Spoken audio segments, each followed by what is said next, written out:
York Simcoe. Yes, thank you very much, Mr. Speaker. And I want to begin by saying how pleased I am to lend my support to this resolution. However, having listened to the member go on a diatribe here about what has been, in his view, the position taken by this party leaves me somewhat surprised, given the actual facts. Manufacturing is a crucial industry to our province, contributing $75 billion to Ontario's GDP. As an economic driver and job creator, our manufacturing industry deserves both respect and support. Unfortunately, this industry has encountered challenges in the last few years. In 2013 alone, Ontario lost 33,000 jobs in the manufacturing sector, and in the last decade, the sector has lost 300,000 jobs. The industry is shrinking, especially relative to the rest of the province's economy.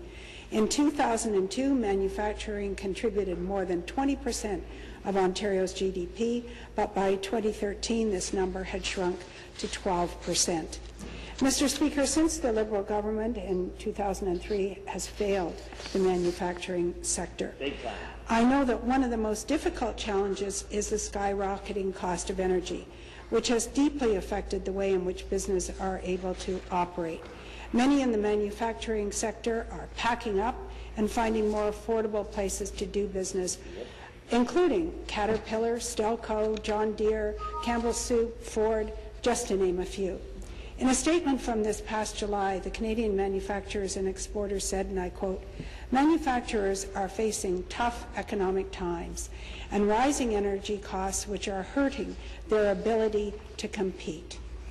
Mr. Speaker, if the Liberals wanted to help our manufacturing industry, they would make Ontario a more friendly place to do business.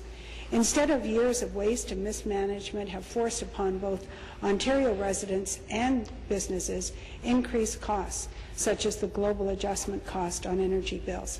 This is a surcharge as a result of over a decade of Liberal failures in our energy sector. Such pet projects have only increased costs for families and businesses and have done nothing to help Ontario's economy. Charging more for energy when all of our neighbours are becoming more competitive is the wrong direction. There is one other issue I would like to bring up, and I'm glad the Canadian Manufacturers and Exporters have highlighted this in their July statement as well. The Liberals' proposed retirement pension plan is worrisome to business, large and small, and the manufacturing sector is no exception. In their statement, the CME wrote, "While we support efforts to increase retirement income security, we're very concerned about the costs associated with the proposed plan. These costs will hit small and medium-sized manufacturers the hardest, the job creators. It will impact low-income Ontarians that may not have the disposable income to afford mandatory contributions." Mr. Speaker, I've expressed these sentiments as well, and I applaud the CME for speaking out about the new payroll tax the Liberals are going to impose on business in 2017. I hope that the Liberals take these comments into consideration.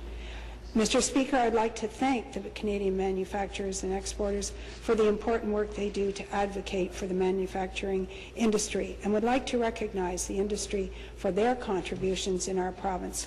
It is time that we properly recognize this industry, and hopefully making October Manufacturing Month will be the Liberals' first step to making real change. Thank you. Thank you. For the debate,